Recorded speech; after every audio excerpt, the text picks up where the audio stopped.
ये कहानी एक पंडित जी की जो राजा के दरबार में पहुंचे। राजा ने उनसे 3 प्रश्न किए कि ईश्वर जो है कैसे दिखता है, कहां तक देखता है और करता क्या है।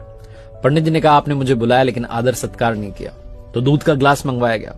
पंडित जी दूध के ग्लास में बार बार उंगली डाल करके दूध को बाहर निकाल करके देख रहे थे। राजा ने पूछा कर क्या रहे हो। पंडित जी ने कहा कि मैंने सुना है दूध में मक्खन होता है। राजा ने कहा ऐसे थोड़ा ना मिलेगा, दूध से दही बनाया जाता है, दही को मथा जाता है, फिर मक्खन मिलता है।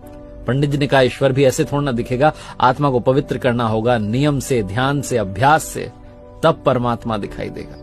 राजा बड़ा प्रसन्न हुआ जवाब से। उसने कहा दूसरे प्रश्न का जवाब दीजिए।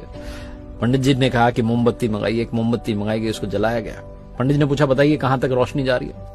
राजा ने कहा कि हर तरफ जा रही है, चारों तरफ। पंडित जी ने कहा बस यही, परमात्मा भी चारों तरफ देखता है, हमारे हर कर्म का हिसाब उसके पास है। फिर राजा ने कहा कि तीसरे प्रश्न का जवाब दीजिए, ईश्वर करता क्या है। पंडित जी ने कहा आप गुरु बनकर के पूछ रहे हैं कि शिष्य बनकर के। राजा ने कहा शिष्य बनकर के। तो पंडित जी ने कहा कि आपका गुरु तो नीचे खड़ा हुआ है। तुरंत राजा ने पंडित जी को जाकर के सिंहासन पर बैठाया और खुद नीचे जाकर खड़ा हो गया।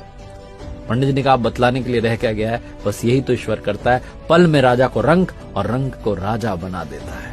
बहुत छोटी सी कहानी जिसका सार समझाता है भरोसा बनाए रखिए, प्रभु सब कुछ संभाल लेंगे, वो सब कुछ देख लेंगे, बस आपकी आराधना में, पूजा में, भक्ति में कमी मत होने देना।